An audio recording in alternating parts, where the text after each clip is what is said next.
बिहार का चुनाव खत्म हो चुका है। अब पूरे देश को रिजल्ट का इंतजार है। हर कोई ये जानना चाहता है कि बिहार में कौन बनेगा मुख्यमंत्री। क्या एक बार फिर से नीतीश कुमार सीएम बनने जा रहे हैं या पहली बार तेजस्वी यादव को बिहार का ताज मिलने वाला है। इन दोनों के बीच क्या प्रशांत किशोर फैक्टर का असर होगा?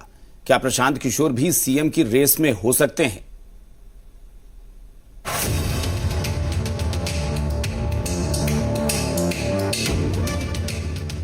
बिहार में अगली सरकार किसकी होगी, ये सबसे बड़ा सवाल है। क्या एनडीए की वापसी हो रही है? क्या नीतीश कुमार एक बार फिर से मुख्यमंत्री बनेंगे? इस सवाल का जवाब पूरे चुनाव में विपक्ष भी मांगता रहा, क्योंकि कई बार ऐसी स्थिति आई जब संकेत दिए गए कि चुनाव के बाद मुख्यमंत्री फेस का चयन होगा। अब तक नीतीश कुमार जी को भाजपा ने सीएम ऑफिशियली रूप से घोषित नहीं किया है। बीजेपी ने नीतीश कुमार जी के पीठ में छुरा घोंपने का काम किया है। आप समझिए, अब तक नीतीश कुमार जी की घोषणा जो है नहीं की गई है, भाजपा ने नहीं किया है। हालांकि एनडीए एक सुर में कहता रहा है कि सीएम फेस को लेकर कोई इफ बट नहीं है। एक बार फिर से नीतीश कुमार ही मुख्यमंत्री बनेंगे। और माननीय मुख्यमंत्री नीतीश कुमार जी ने जिस तरह से आदि आबादी युवाओं सभी के लिए काम किए हैं, वो आज बूथ पर दिख रहा है और पूरे बिहार में एनडीए की लहर। जो गठबंधन के सहयोगी दल हैं, हम कमल के साथ तीर को रखे हुए हैं।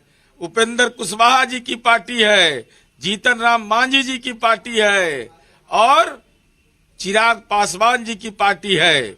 हम सब मिलकर एक ही संकल्प लिए हैं कि 25 से 30 फिर से नीतीश कुमार उस स्थिति में एक बार फिर से बिहार की बागडोर संभाल सकते हैं अगर एनडीए की वापसी होती है। लेकिन बम्पर वोटिंग के बाद महागठबंधन भी हाई जोश में। कोई पहली बार तो है नहीं। 20 में भी हम लोग चुनाव लड़े, 20 में भी लोगों ने भरोसा किया था।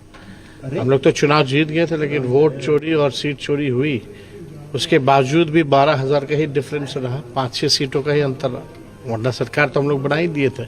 इस बार बिहार की जनता जो है बदलाव चाहती है और नया बिहार बनाना चाहती है। तो क्या तेजस्वी यादव मुख्यमंत्री बनेंगे? क्योंकि महागठबंधन तेजस्वी यादव के मुख्यमंत्री फेस पर चुनाव लड़ रहा है। काफी खींचतान के बाद तेजस्वी यादव को सीएम फेस करार दिया गया था, जिस पर प्रधानमंत्री नरेंद्र मोदी अपनी रैलियों से तंज भी कसते रहे हैं। आरजेडी ने कांग्रेस को सिर्फ वही सीटें दी जहां वो 35-40 साल से नहीं जीत पाई है। आरजेडी ने कांग्रेस की कनपट्टी पर कट्टा रखकर मुख्यमंत्री पद की उम्मीदवारी भी चोरी कर ली। इन सब दावों के बीच एक तीसरा नाम भी है। क्या प्रशांत किशोर मुख्यमंत्री बनेंगे? पीके की पार्टी जनसुराज पहली बार बिहार में चुनाव लड़ रही है।